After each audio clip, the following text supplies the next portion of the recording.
Aloha and welcome to Emergence. I'm Taj Jure. Today our show is about a controversial and very interesting subject, hypnotherapy. We have for our guest Rhonda Rice, who's a practitioner and teacher of hypnotherapy. Before we begin our show, we always set an intention for the day.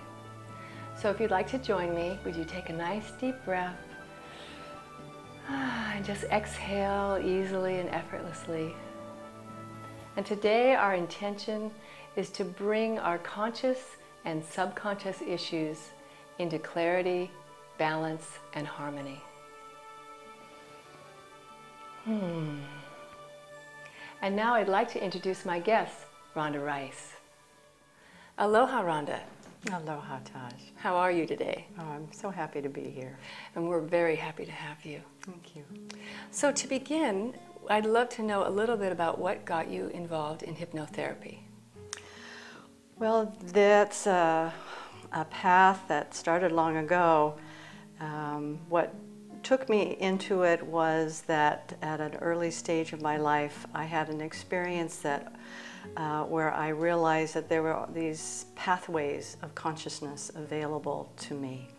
And it was a brief moment, and so from that moment I was looking for how to access those pathways. And quite a few years later I had an experience of a regression treatment. It wasn't called hypnotherapy. And I had my first experience of accessing those inner pathways. And it just opened this huge door for me. It changed my life, one session, put me on a path that I didn't know I was already on. And I continued to explore it for my own personal healing, and turned a corner one day and gathered the tools to me so that I could offer to others. So then you learned how to do hypnotherapy? Yes. And you went to school? Yes. And that school was in? Oakland, California. Yeah. Mm-hmm. Great. Well, I had a similar journey where one day I just needed to understand why I was feeling so judged by people and why I was judging everyone. And I didn't know any other way. And I'd heard of a woman on Kauai who did hypnotherapy. And in one session, she guided me into myself. And I saw exactly where it began and healed a part of myself in an hour-and-a-half session. It was so amazing. And felt the same way. I had been already had been doing healing work for quite some time and knew that I would have to learn this technique someday. And it took me a while longer, but I did the same thing and finally was able to go to school and learn it. So, well, let's talk about hypnotherapy, because when I said controversial, it was mostly about the myths that we need to dispel about what people think hypnotherapy is. It's taken a long journey from when it began to where it is right now. So let's discuss that. Okay, what I like to start with when discussing this, and it's always something that I discuss right from the very beginning, whether I'm teaching a class or I'm working with a couple or an individual client, is to dispel the mythologies. And what I like to say is that really it's hard to pinpoint the beginning. That hypnosis and hypnotherapy are actually modern words for something that we have been capable of and have been engaged in throughout time. Yes.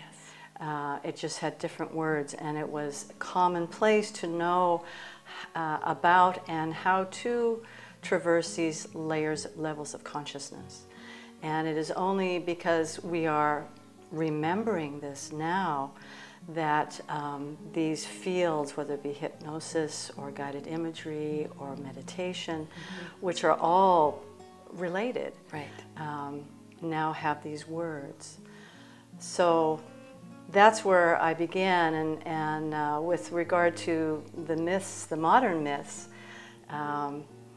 those tend to center around mind control and that kind of thing.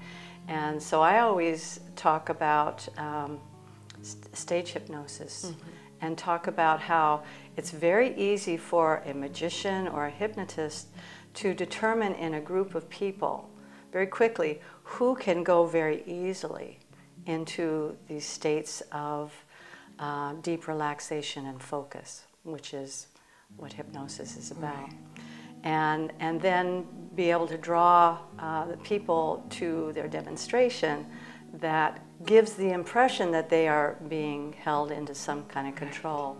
But it's all based on the fact that somebody raised a hand and said, I want to participate. Yeah, that's the key right there, is people want to be hypnotized. They want to do those funny things. They really enjoy being on the stage. So that's part of the myth, that you will do something against your will. You can come out of hypnosis at any moment just by changing your mind. And the other thing is that people don't realize that they go into hypnosis many times a day. Yeah. Whether it's driving in your car and getting from one place to the next and not realizing, how did I get here? That's highway hypnosis.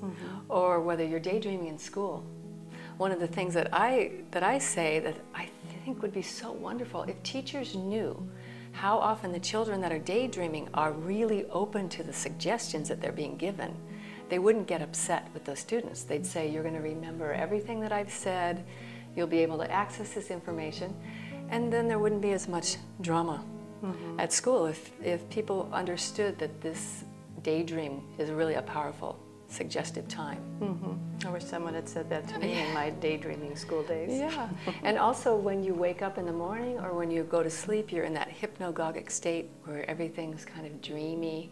It's a very powerful time to offer suggestions, you know, really powerful, positive suggestions. So people are doing it all the time and just don't know that they could really utilize these moments to support themselves. I like to also bring up when we are in a creative focus, when we are playing music or we are creating in any capacity. The thing about hypnosis, it's sometimes the zoom lens of a camera is used as a symbol, and our focus gets very, very refined. And what that does is it takes us out of the past and it takes us out of the future. And that is the essence of meditation or any of those fields that allow us to really access deep parts of ourselves. So whenever we are in a passionate, timeless experience of creativity, we are in a hypnotic state. We are bringing forth things from within ourselves that couldn't come through if we were concerned about the past or worrying about the future. So it's a practice in presence. It is. And you don't have to do anything special to get there. But when you work with a hypnotherapist, they're really helping to guide the person into a deeper state, getting out of their head and into that present moment. Right. So these are some of the myths. So I know that a lot of people who come to me are afraid of hypnosis. They're afraid to relax, for one, or to think that they won't be able to remember, for two, that they're going to go so deep they won't remember what they're doing. So tell us a little bit about how you feel about those.